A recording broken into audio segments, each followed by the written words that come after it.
안녕하십니까. 센터반의 교수부장을 맡고 있는 그랜트입니다. 제가 오늘 이 자리에 있은 이유는 3Q 결과에 대해서 어떻게 분석하고 어떻게 판단하는지에 대해서 알려드리고자 이 자리에 섰습니다. 3Q 테스트는 저희 학원 학생들이 이제 처음에 학원에 들어왔을 때 보는 일종의 IQ 테스트라고 보시면 되고요. 그 안에 학생의 성향과 학생들이 선호하는 과목, 학생이 이제 대학교에 갔을 때 적합한 학과, 그리고 그 학과로 이어지는 직업군까지를 이제 예측할 수 있는 자료라고 보시면 될 것 같습니다. 그래서 우선은 이제 저희가 뭐 영어 학원이지만 아무래도 전체적으로 대학을 잘 보내줘야겠다라는 컨셉을 잡고 있기 때문에 목동을 넘어서 국가대표 엄마 코치로 이런 그런 프레임 일환으로 3Q 테스트가 포함되어 있다는 것을 알려드리고자 합니다. 학원에 YNS 학생 변화 4개의 신장 그래가지고 저희 학원이 가지고 있는 큰 틀에 있는 프레임이라고 보시면 될 것 같습니다. 동기부여 프로그램도 있고 자존감 프로그램, 자기 분석도 해야 되고 공부법 코칭도 해서 결과적으로 학생들이 영어 공부를 하는데 그 영어 공부를 그래도 조금 재미있고 목적성을 가지고 있게 할 수 있도록 저희가 만들어낸 프로그램이고, 그 과정에서 3Q가 이런 모든 것을 판단하는 기본이 된다라고 보시면 될 것 같습니다. 아무래도 학생이 학원에 처음 오면은 그 학생을 파악해야 되는 좀 객관적인 자료가 필요한데 그 자료 중 하나가 3Q라고 보시면 될 것 같습니다. 그래서 보통 3Q 검사지를 받게 되면은 이런 표지로 되어 있을 겁니다. 이 표지로 되어 있고 그 안에 들여다보면은 지능검사, 학과목 집중도, 좀 전에 말씀드린 부분이죠. 그리고 진로 적성, 인성검사 순으로 중요한 영역이 4분야로 있다는 것을 말씀드리겠고, 각 영역별로 어떻게 판단해야 되는지 한번 조금 세심히 들여다보도록 하겠습니다. 예, 첫 번째 페이지를 보시면 인성검사 부분이 나옵니다. 제가 지금 3Q 테스트 예시를 한번 가지고 있는데 첫 장에서 이렇게 넘어가 보게 되면은 인성 영역 부분이 나오게 됩니다. 그래서 인성검사 관련 부분을 먼저 말씀을 드리도록 하겠습니다. 그래서 뭐라고 써있나 보니까 부모가 바뀌면 아이가 바뀔 수 있다. 이것만큼 중요한 것은 이 세상에 없다. 즉 인성 부분에 있어서는 저희도 일정 부분 경험을 해보니까 가장 좀 많이 변화가 되는 부분 중에 하나더라고요. 그래서 1년에 한 번 저희가 1년마다 검사를 하는데 가장 변화 폭이 좀 큰 부분이 인성 영역 부분이다라고 말씀드릴 수 있을 것 같습니다. 그래서 이런 페이지가 나옵니다. 이런 페이지가 나오는데 우선 딱 큰 그림으로 보시고 50 이상으로 50 기준으로 판단을 해 주시면 될 것 같습니다. 50 기준으로 판단을 해 주시면 될 것 같고, 뭐 여담이지만 좀 학생의 그날 컨디션과 그 시험을 본 상황에 따라서 약간의 변동폭은 조금 존재하는 게 저희가 그동안 경험을 해보니까 나온 그런 좀 사례다라고 볼 수 있을 것 같고요. 각 영역별로 하나씩 뭔지 좀 자세히 보도록 하겠습니다. 처음 부분은 이제 감정 부분이고요. 그래서 여기서 이제 감정 억압과 감정 상태 뭐 이렇게 비교가 되어 있는데, 영어 학원에서 이 부분을 어떻게 판단하냐면 학생들이 조금 외향적인지, 그러니까 선생님들이 질문을 하면 대답을 잘 하는지, 이제 스스로 발표를 잘 하는지 그 부분에 대한 거를 조금 측정하는 부분이고, 이 부분이 조금 낮은 친구들한테 저희가 학원에 처음 왔을 때 뭐 지나치게 발표를 강요한다든지 또 막 문제를 나와서 뭐 풀게 해본다든지 그런 부분을 조금 저희가 피하면서 이 부분에 대해서 조금 이제 그런 부분을 확인하는 부분이다라고 볼 수가 있을 것 같고, 기본적인 정의는 이렇습니다. 기본적인 정의는 이런데 제가 뭐 특별히 읽거나 뭐 자세히 이렇게 막 언급하지는 않겠습니다. 처음 말씀드린 것처럼 학생이 외향적인지 내향적인지 그 부분을 조금 판단하는 기준이다라고 보실 수가 있을 것 같습니다. 그래서 혹시나 또 읽어보실 수 있으니까 한 3초 정도 이렇게 좀 두도록 하겠습니다. 그래서 뭐 해결책이 좀 나와 있습니다. 원인에 대해서 뭐 이렇게 나와 있는데, 요건 이제 저희가 그 심리학 쪽 자료에서 발췌를 한 거라서 요거는 좀 읽어보시면 될 것 같습니다. 예. 넘어가겠습니다. 두 번째, 인성 영역 부분에서 이제 정서적인 거, 정서 불안, 정서 상태 이렇게 나와 있는데, 요거는 이제 솔직히 말씀드리면 가정의 역할이 굉장히 큰 부분이다라고 말씀드리고 싶습니다. 우스갯소리로 이제 학생들이 이제 학원에 오는 게 자의보다는 이제 그렇죠. 어머니들의 보이지 않는 손에 의해서 이제 조금 오는 경향이 있는데 그런 상태로 와서 어느 정도 즐겁게, 어느 정도 유익하게, 또 얼마나 자기가 만족을 하면서 학원 공부를 하는지 그 부분에 대한 건데 이 부분에 대해서는 아까 처음에 말씀드린 것처럼 집의 영향이 좀 중요하다고 말씀드리고 싶습니다. 여기 보시면은 영양 요인들 해가지고 이제 어머니 역할이 되게 큽니다. 어머니 역할이 이제 큰 부분이고 이제 어머니와 이제 학생의 관계 뭐 그런 거다라고 볼 수 있을 것 같습니다. 그래서 뭐 이 부분에 있어서는 아무래도 좀 텐션 영향을 좀 받는 거죠. 학생이 하나가 막 오늘 기분이 좋아서 열심히 막 참여를 하는데 어느 날 갑자기 막 풀이 죽어 있어서 숙제가 하나도 안 돼 있고 어느 날은 또 기분이 좋아서 숙제가 잘 돼 있고 좀 이런 게 아니고 좀 꾸준하게 갈 수 있는 거, 꾸준하게 갈 수 있는 그런 좀 자료다, 기준이다라고 볼 수 있을 것 같습니다. 연속선 형상에서 저희가 이제 MBS 관리를 하는 것도 이게 이제 학생들이 꾸준하게 공부하려고 하는 거기 때문에 이 부분도 그런 것과 연관해서 조금 이해를 하시면 될 것 같습니다. 역시 마찬가지로 심리학적으로 자료 분석되어 있는 거 나와 있고요. 이거 한번 이제 읽어보시라고 참고로 제가 화면에 담아두도록 하겠습니다. 예, 됐고요. 근면성 나와 있는 부분이 있습니다. 이 부분이 있는데 이 부분하고 정서 불안하고 의욕 부족하고 조금 다른 점이 뭐냐면은 솔직히 학원에 왔는데 아무것도 하기 싫어하는 친구들이 있습니다. 예, 뭐 의욕도 없고 이걸 하자고 했는데 그걸 뭐하러 해야 되나요? 막 다 같이 막 참여하고 있는데 전 하기 싫어요. 뭐 이런 부분에서 어떻게 좀 게이지가 나오는지 볼 수 있는 부분입니다. 예, 볼 수 있고 뭐 이제 끈기도 그렇고 뭐 이제 어떻게 보면 의지력이 없고 끈기가 없다 보니까 결국에는 뭐를 하는 거에 대해서 거부감이 드는 거거든요. 그래서 저희가 요 그 기준을 통해서는 학생에게도 이 친구가 뭘 좋아하는지, 이 친구가 어느 걸 했을 때 좀 반응이 있는지 하는 그런 기준 자료를 쓰고 있습니다. 뭐 또 저희가 뭐 보상을 하는 과정에서 좀 먹을 거를 주기도 하고 아니면 뭐 시험을 보는데 뭐 커트라인을 좀 뭐 조정해 준다고 하기도 하고 뭐 그런 식으로 학생들이 어떤 거를 이제 자기가 했을 때 좀 좋아하는지 그거를 보는 부분이다라고 볼 수가 있겠습니다. 그래서 원인에 대해서 역시 또 뭐 심리학적 부분 나와 있습니다. 보니까 뭐 아무래도 먹는 것도 좀 중요하네요. 건강이 아무래도 좋으니까 뭐 아무리 뭐 자기가 열심히 공부를 해도 그날 몸이 아프면 아무것도 못하는 것처럼 영양 부분이 있어서 좀 중요하다라고 심리학적으로 언급이 되어 있는 부분을 볼 수가 있습니다. 예.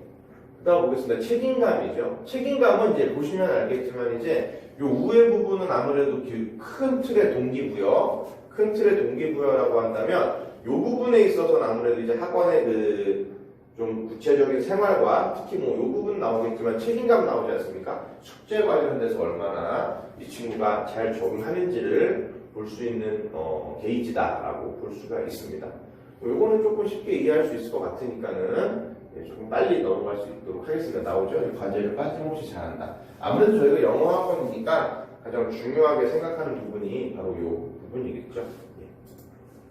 그래서 뭐 심리학적으로 이렇게 뭐 나오는 부분이 있다라고 참고로 한번 제가 타이틀 달아놓도록 하겠습니다. 예. 또 예. 그 다음에 협동성. 그 학원이라는 공간이 아무래도 혼자 과외를 하는 게 아니기 때문에 학생들하고 이제 어울리는 부분이 얼마나 좀 더 적고 얼마나 좀 괜찮은지 볼 수 있는 게이지고 아무래도 그 초등부 같은 경우는 팀별 과제가 많이 좀 학원에서 주어집니다. 그리고 실제로 이 주변의 모근중학교나 목동중학교를 가보면 그 수행평가로 영어는 아니더라도 다른 과목 같은 경우는 그런 팀플레이로 하는 그런 발표라든지 팀플레이로 보고서를 내는 그런 수행평가가 많이 존재하는데 그런 부분에서 얼마나 잘 참여할 수 있고 구성원 간에 얼마나 또 의견 조율을 할 수 있고 뭐 그런 거에 대한 게이지다라고 볼 수가 있겠습니다. 근데 뭐 요즘 뭐 이건 여담인데 요즘 성향이 아무래도 좀 시대가 그러다 보니까 이 부분이 조금 아무래도 좀 학생들이 낮고요. 그리고 이쪽 자율성이 조금 낮은 게 사실입니다. 이거는 저희가 뭐 여러 번 이제 여러 학생을 검사해서 결과를 보니까 좀 그런 좀 대략적으로 그런 모습이 나오더라고요. 네. 그래서 이 부분은 이제 그래서 뭐 딱 보시면 하나 딱 말씀드리고 싶은 거 친구들을 잘 도와준다. 그렇죠? 학교 생활에서든지 학원 생활에서 얼마나 잘 적응하고 조직에서 얼마나 잘 융화가 되는지 나오는 그런 게이지다라고 볼 수가 있겠습니다. 역시 심리학적으로 이런 부분 나와 있고, 요거는 여담이지만 이제 학생부 종합전형 쓰기 위해서는 그 갈등 유발했을 때 어떻게 대처를 하고 어떻게 해결을 해서 목표 달성을 했는지에 대한 과정이 그 면접 질문에서 되게 많이 나옵니다. 특히 대학교 같은 데서 이제 어떤 상황에서 어떤 문제가 생겼을 때 당신이 어떻게 풀어나갈 거니, 아니면은 당신이 학교 다니면서 어떤 갈등 상황이 생겼는데 어떻게 풀어서 어떻게 좀 해결했는지 설명해봐, 이런 식으로 하는 게 나오기 때문에 이것도 큰 틀에서는 중요한 부분이다라고. 자, 다음 자율성 부분입니다. 아무래도 학원을 조금 오는 게 자율보다는 타율이 많기 때문에 거기에 대해서 얼마나 좀 게이지가 나오고 얼마나 저희가 거기서 대처를 해야 되는지에 대한 부분이라고 볼 수 있고, 이제 큰 틀에서 말씀을 드리면 여기 이제 자율성 있는 친구들이 규범성도 잘 지키고 대인관계도 높다라고 볼 수가 있을 것 같습니다. 그래서 아까 처음에 이 부분을 언급드렸지만 이거 이제 큰 틀에서 동기부여다라고 볼 수가 있고, 이 부분에 있어서는 얼마나 학생들이 이제 저희는 학원이기 때문에 학원에 와서 스스로 숙제를 잘하고 학원이 정해진 룰을 잘 따라주고, 그래서 학생들하고 얼마나 좋은 관계를 유지하는지 뭐 그런 부분이다라고 볼 수가 있겠습니다. 큰 틀에서 그렇게 말씀드릴 수 있을 것 같고, 역시 심리학적으로 원인과 결과에 대해서 나와 있는 부분이 있습니다. 이거 참고해 주시고요. 규범성 말씀드렸습니다. 질서 잘 지키는 거죠. 그렇죠? 질서 잘 지키는 거죠. 공중도덕 뭐 이런 것도 해결이 된다라고 볼 수 있을 것 같고요. 그렇죠? 나와 있지만 딱 보이죠? 이제 낮은 학생의 경우 이제 도덕을 중요하게 생각하지 않는다. 뭐 이런 얘기. 공공물을 자기 것처럼 잘 따진다. 공중도덕을 잘 지킨다. 뭐 이런 부분 볼 수 있겠습니다. 심리학적 영향 볼 수 있고요. 부모의 역할이 중요한 게 뭐 저도 이제 뭐 개인적으로 딸 가진 입장에서 아버지 엄격성, 그렇죠. 마음이 아픈 부분이죠. 자, 대인관계 얼마나 사람들하고 잘 지내냐. 이 부분하고 요 수동성하고 요 이기적, 요 협동성하고 대인관계 부분이 서로 좀 연관성이 있더라고요. 그래서 이 부분이 뭐 하나가 나오면은 하나가 떨어지고 뭐 요건 이제 이그젠플이니까 이렇게 나오긴 했는데 크게 뭐 연관성이 있다라고 좀 말씀드릴 수 있을 것 같습니다.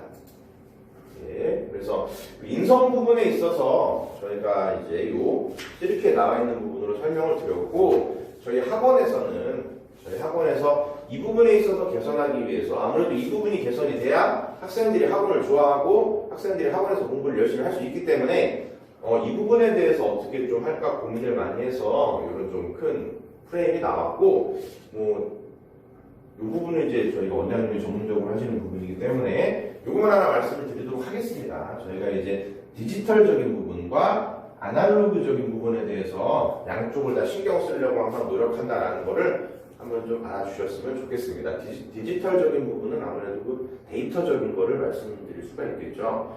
저희가 이제 먼슬리 테스트를 보면 성적표가 나간다든지 매달 MBS 성적표가 나간다든지 뭐 그런 부분, 그리고 아날로그적인 거 이제 저희가 뭐 감동도 줘야 되고 보람도 있어야 되지만 가장 중요한 것은 학생들하고 선생님이 얼마나 좀 친근하고 약간 좀 가족 같은 분위기를 형성해서 서로 이제 뭐 어드바이스를 충고를 했을 때 그걸 진짜 받아들일 수 있고, 학생들이 또 고민 상담도 할 수 있고, 그런 부분이 바로 아날로그적인 부분이다라고 볼 수가 있겠습니다.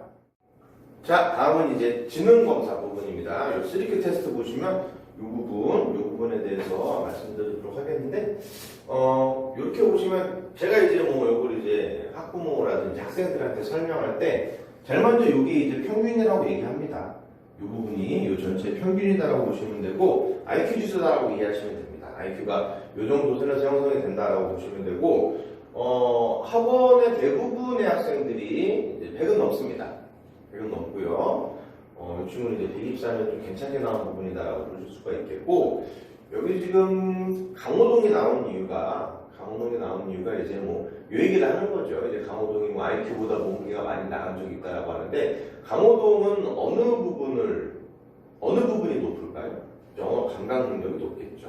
그 부분을 예로 들으려고 나온 것 같고, 근데 이제 IQ라는 게 이제 여기서 설명이 나와 있겠지만 이제 지능 지수와 학업 성적과의 상관관계가 미약하다.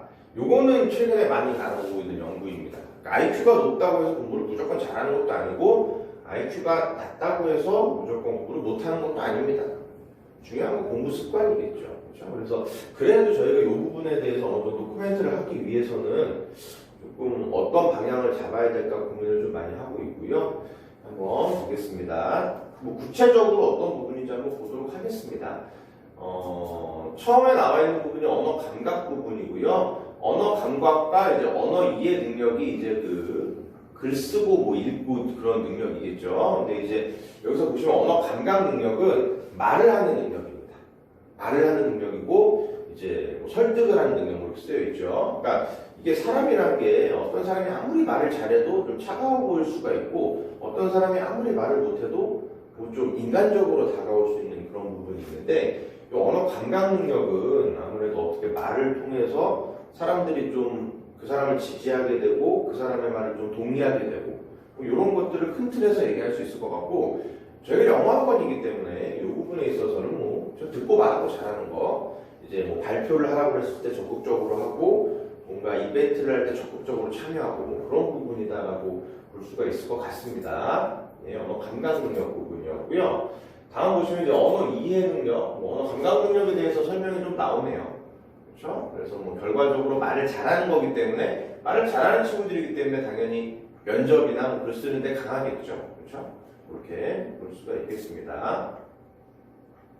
예, 이렇게 뭐 교육 방법에 대해서 한번 나와 있는데 한번 참고해 주시고요. 자, 두 번째 언어 이해 능력. 이제 뭐 결과적으로 말씀드릴 부분이기도 하지만 언어 이해 능력이랑 계산 능력이 높아야 수능이 잘 나온다라고 합니다. 아무래도 그 수능 시험이라는 게 암기 시험이 아니기 때문에 암기 시험 같은 경우는 열심히 외운 친구들이 성적이 잘 나오는 거지만 수능 같은 경우는 아무리 암기를 해도 자기가 그걸 머릿속으로 소화를 못하면은 이제 문제를 풀 수가 없거든요. 그렇기 때문에 이 부분에 있어서 좀 중요한 부분이다라고 볼 수 있고 언어 이해 능력이 아무래도 이제 그 시험지라는 것이 글을 읽고 이게 뭔 소린지 이해를 하고 그게 원하는 답을 이해해서 골라야 되는 거거든요. 그렇기 때문에 이 언어 이해 능력이 좀 중요하다고 말씀드리고 싶습니다. 예, 그리고 아무래도 영어 부분도 언어기 때문에 그걸 얼마나 올바르게 이해하고 올바른 답을 고르는지가 중요하다고 볼 수 있겠고 여기서 제가 설명을 좀 생략했지만 저희가 국어하다 프로그램을 진행하는 부분도 결과적으로는 이 언어 이해 능력 부분을 조금 단련시키기 위해서 하는 부분이다라고 좀 말씀드릴 수가 있을 것 같습니다. 자, 다음 나오는 부분은 공간지각 능력인데 좀 이제 과학 영역이다라고 보시면 될 것 같습니다. 큰 틀에서 말씀드리면 이제 문과 영역이다라고 보시면 되고요.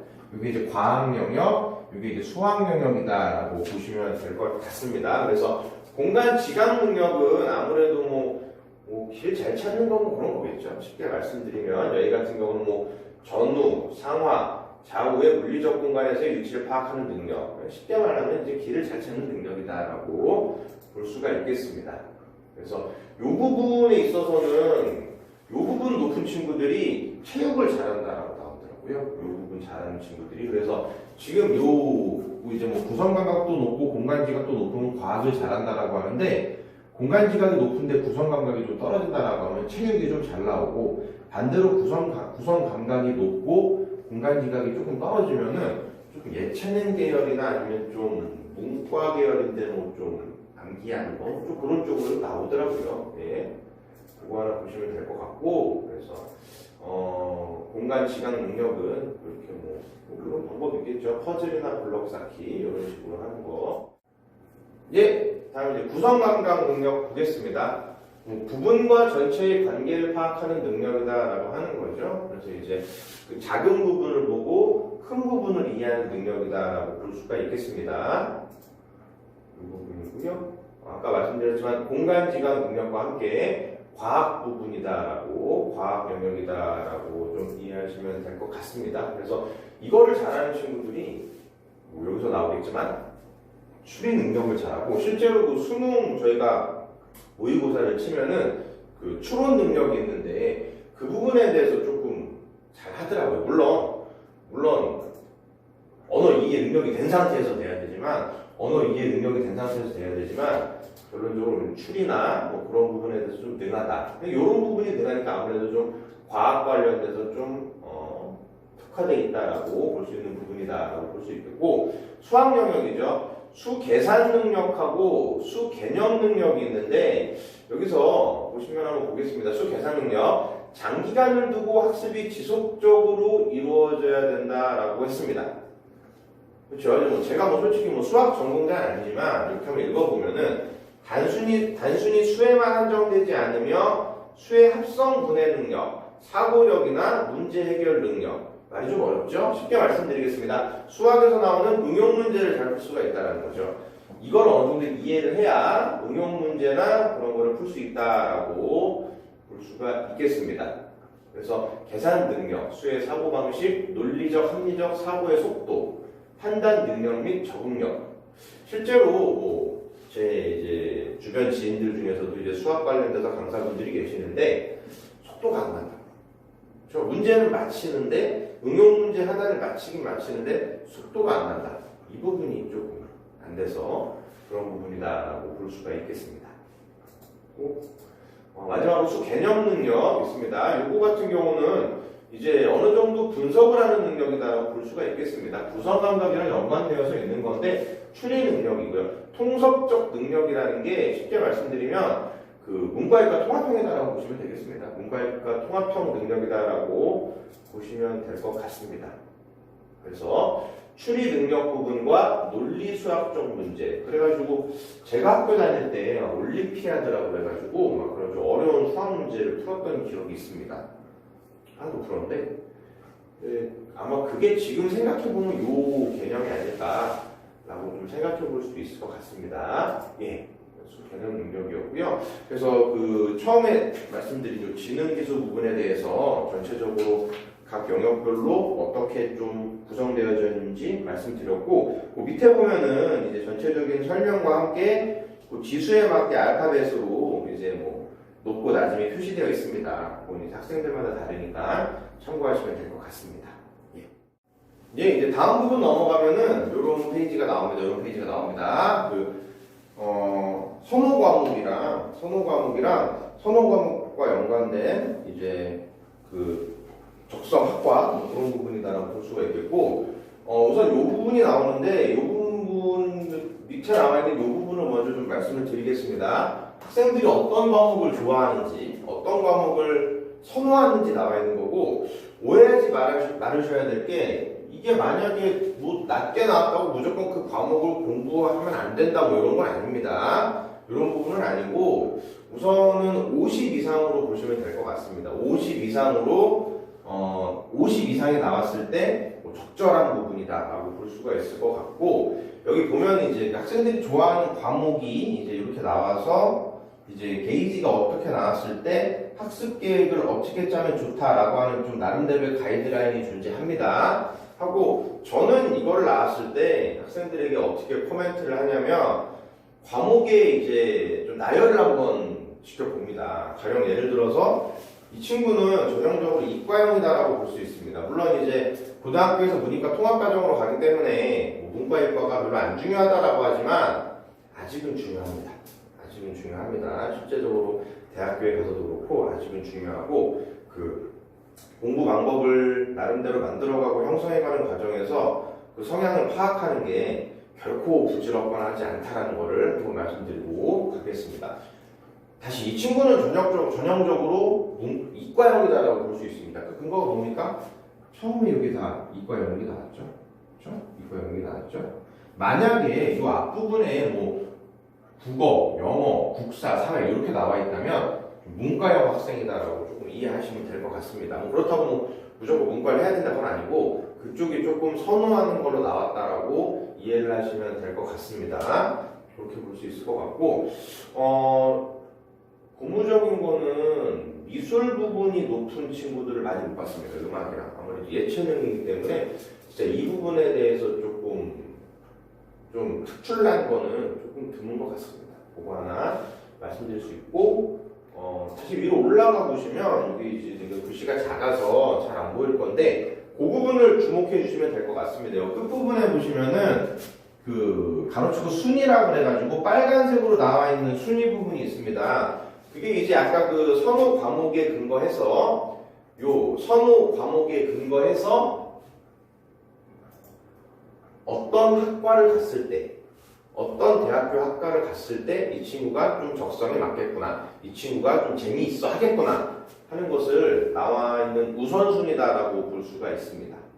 그래서 아까 이 친구는 이과형인 걸로 기억했고 수학이 굉장히 높은 지수로 나왔습니다. 그래서 실제적으로 받은 순위가 수학 관련된 학과를 가서, 그렇죠? 수학 관련된 학과나 이제 기계 관련된 학과를 가서 이쪽 관련된 일을 해라. 수학자나 건축가나 엔지니어나 통계학자 이런 것들이 조금 그래도 재밌어 하지 않을까. 이런 식으로 한번 가이드를 만들어 보는 거죠. 그렇죠? 아무래도 저도 이제 학생들 진로 얘기를 하다 보면 생각보다 우리나라에 많은 직업들이 있는데 그걸 많이 모른다라는 생각을 종종 합니다. 그래서 이 자료를 통해서 적어도 이 부분을 전부 다 네가 학생한테 찾아봐라고 하면은 조금 어렵지만 적어도 지금 우선순위가 1위, 2위, 1, 2, 3위가 여기 이렇게 묶여 있는데 1, 2, 3위 정도만 네가 찾아봐도 좀 도움이 되지 않을까. 이런 식으로 조금 가이드를 만들고 있습니다. 그래서 콕 집어서 얘기하기보다는 학생들이 자기가 좋아하는 부분을 찾아내는 과정에서 조금 우선순위를 만들어내는 부분이다라고 볼 수가 있을 것 같습니다. 그래서 이제 전체적으로 3Q 관련된 부분에 대한 정리를 해드렸고요. 물론 좀 전문적인 얘기는 조금 제가 좀 생략하고 전체적으로 이걸 어떻게 이제 집에 3Q 검사지가 왔을 때 어떻게 보고 어떻게 이해하면 되는구나라는 부분에 대해서 포괄적으로 한번 말씀을 드렸습니다. 좋은 가이드가 됐으면 좋겠고 저희도 이 자료를 통해서 1년에 한 번 업데이트를 하기 때문에 학생들을 꾸준히 이제 처음에 만났을 때 판단하고 이제 학생들하고 다가갈 수 있는 좀 객관적인 자료이자 기본 틀로서 잘 활용하도록 이렇게 하도록 하겠습니다. 제 발표는 여기까지 마치도록 하겠습니다. 감사합니다.